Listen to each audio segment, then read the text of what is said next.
Hello दोस्तों, नमस्कार, आदाब। एक बार फिर से आप सभी का मंजिल एकेडमी यूट्यूब चैनल पे खैर मकदम है, वेलकम है, स्वागत है।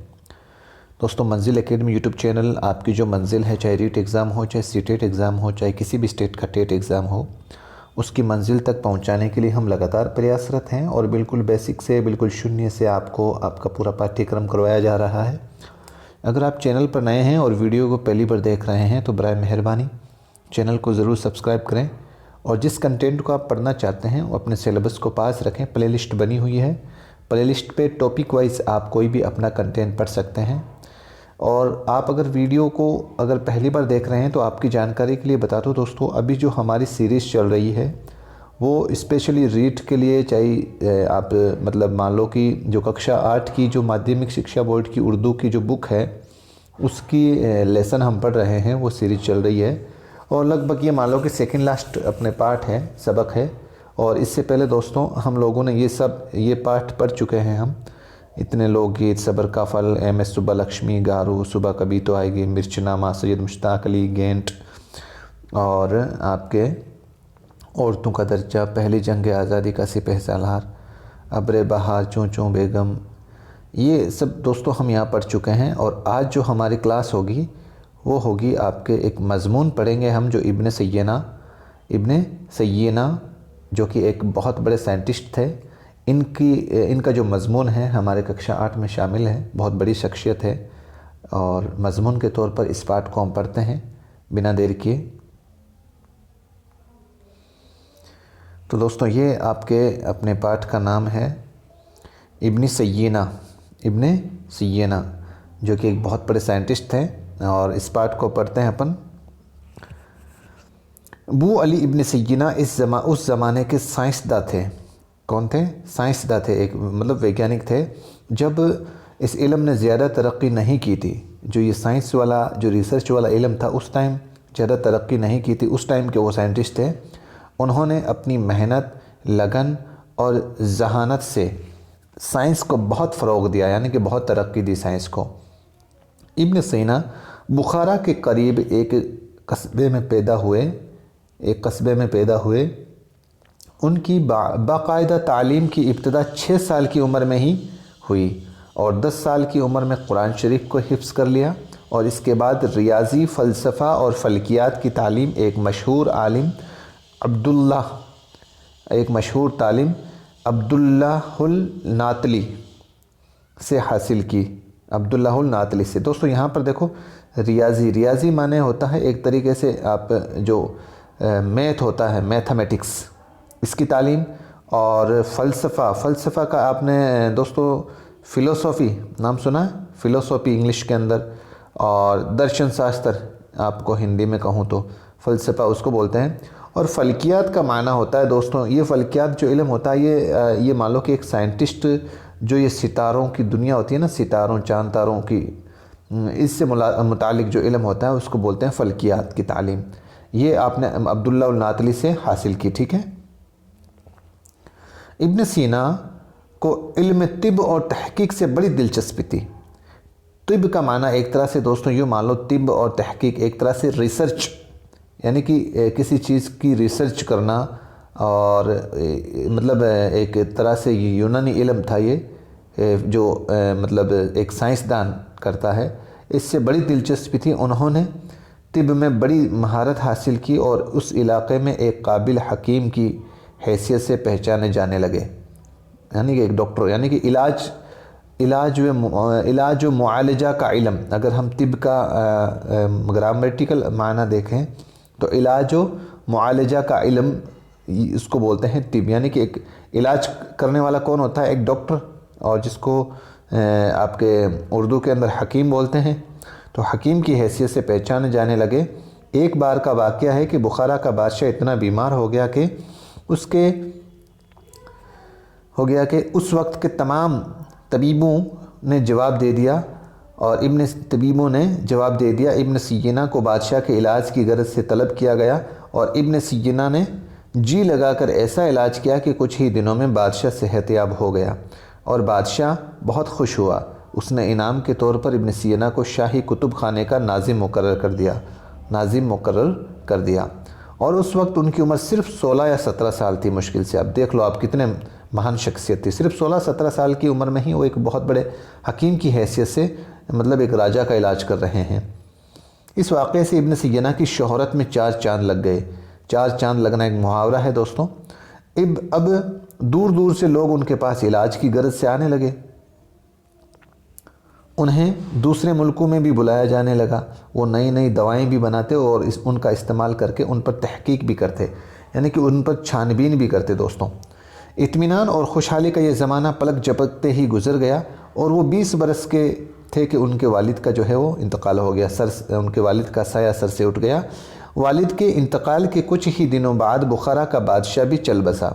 यहीं से इब्न सिय्यना की परेशानियों का दौर शुरू हुआ। हर इंसान का एक अच्छा वक्त भी आता है, उसके साथ में दोस्तों बुरा वक्त भी आता है।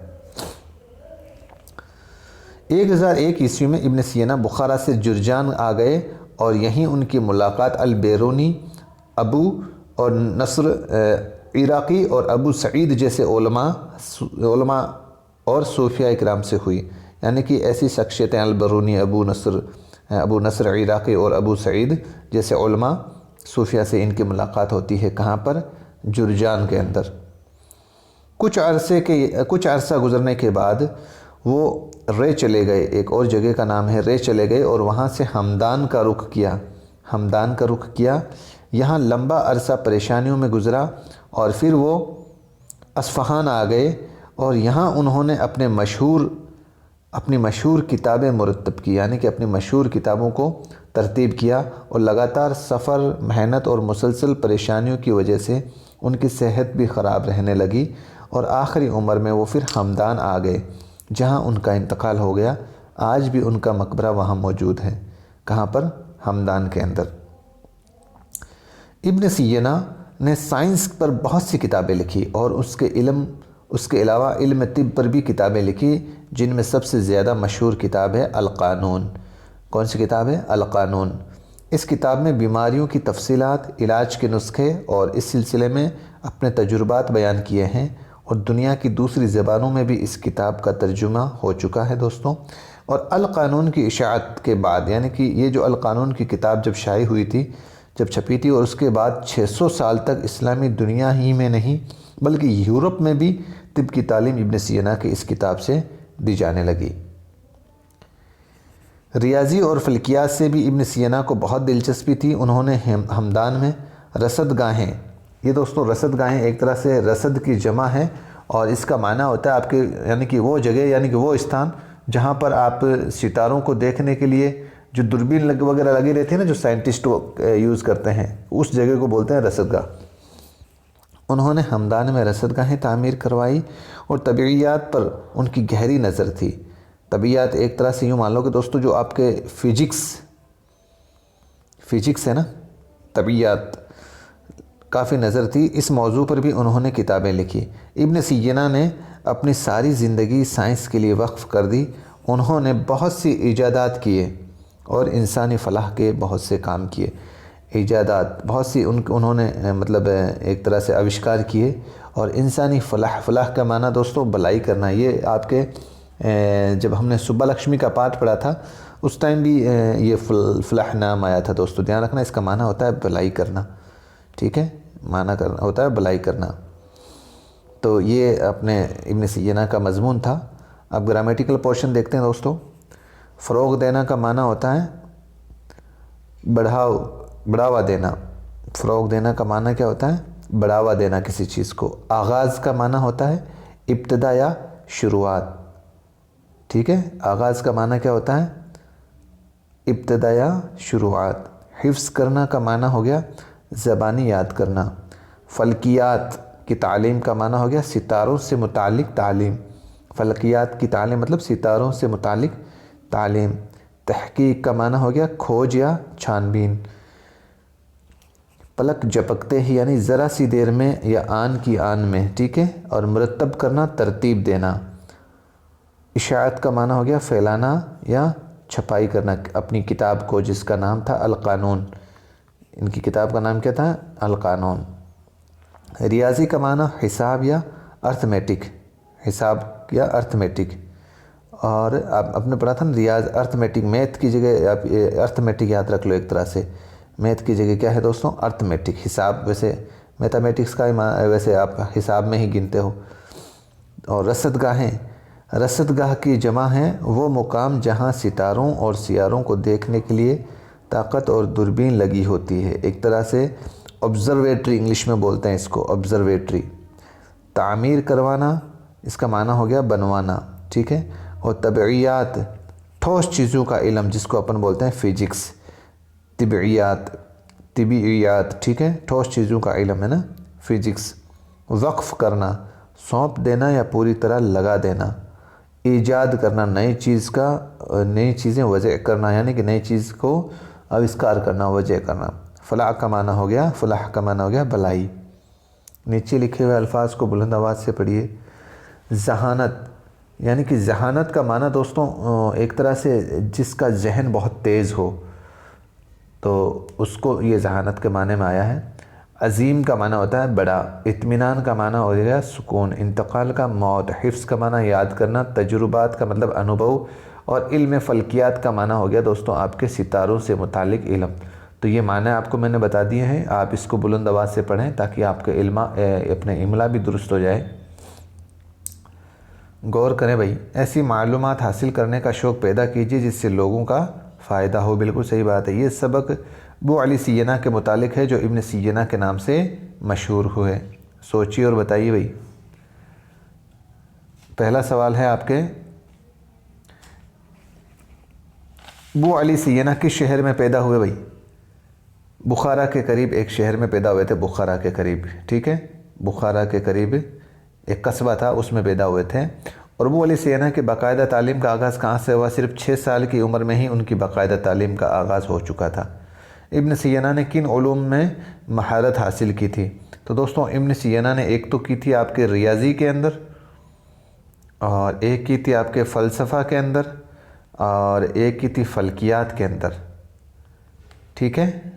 और वैसे वो इल्म तिब और तहक़ीक़ के भी अच्छे जानकार थे, ठीक है। और बादशाह इब्न सीना से क्यों खुश हुआ? क्योंकि बादशाह का इलाज कोई नहीं वो कर पाया था, वो परेशान था बेचारा, और इब्न सीना ने उनका इलाज कर दिया, इसलिए वो खुश था। इब्न सीना की मुलाकात किन उलमाओं से हुई थी?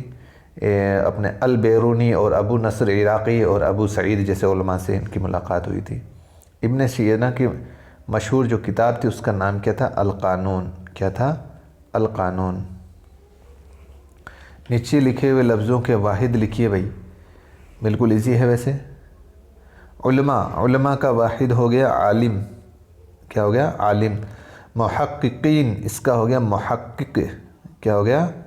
मुहक्किक, मुहक्किक। और इनाम, इनामात की वाहिद क्या हो गया? इनाम। अगराज का गर्ज, अगराज का गर्ज।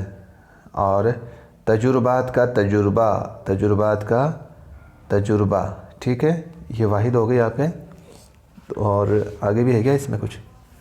नीचे लिखे हुए लफ्ज़ों को जुमलों में इस्तेमाल कीजिए भाई। देखो, आगाज़, आलिम, तामीर, इशाअत, तहक़ीक़, ये सब के माने वैसे मैं बता चुका हूँ और बिल्कुल इजी हैं।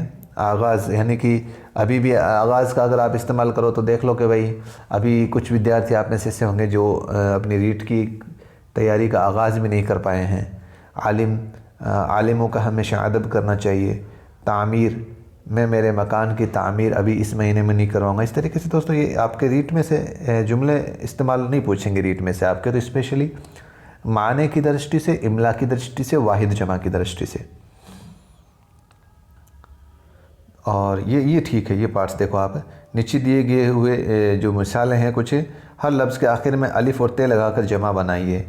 ये देखिए आप, तफसील, तफसीलात, अलिफ और ते लगाना सिर्फ। तफरीह, तफरीहात। ईजाद, ईजादात। इनाम, इनामात। तवक्को, तवक्कुआत। और तामीर, तामीरात। तो आप इसको बड़े अच्छे से देखना, सिर्फ इनके अलिफ और ते ही लगाना और ये वाहिद की जमा बन जाएगी आपके।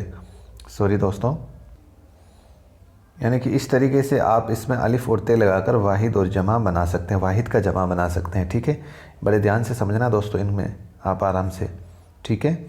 तो ये था आज आपके, बिल्कुल आसान था, मुश्किल नहीं है ये चैप्टर। तो वैसे कैसा लगा आज का लेक्चर दोस्तों? कमेंट बॉक्स में अपना कमेंट ज़रूर करें। और ये सीरीज़ लगभग अपने अंतिम पड़ाव पर है दोस्तों, और मुझे पूरी उम्मीद है कि ये सीरीज़ आपको पसंद आई हुई होगी। देख रहा हूँ कि दोस्तों जब शुरुआती 1 2 3 सबक हमने पढ़े थे तो उसमें विद्यार्थी स्टूडेंट हैं वो बहुत ज़्यादा संख्या में इस लेक्चर सीरीज़ को देखने लग गए थे, लेकिन धीरे धीरे इसका रुझान पता नहीं क्यों कम होने लग गया। वो विद्यार्थी पढ़ना नहीं चाहते, या मतलब उनको खुद को या तो पढ़ने का समय नहीं मिलता होगा, या तो उनको लेक्चर सीरीज़ पसंद नहीं आई होगी, हो सकता है, कुछ भी हो सकता है। खैर, ये अपना अपना रवैया है। अपना मकसद जो था वो इस सीरीज़ को पूरा करवाना था। एक पार्ट और है इंशाल्लाह, आपकी मर्ज़ी। दुआ है कि आपके इससे आपकी जो नॉलेज है वो रीट में बहुत काम आएगी इंशाल्लाह। ठीक है, दीजिए मुझे इजाज़त, मिलते हैं फिर से एक नई वीडियो के साथ। खुदा हाफिज़, जय हिंद।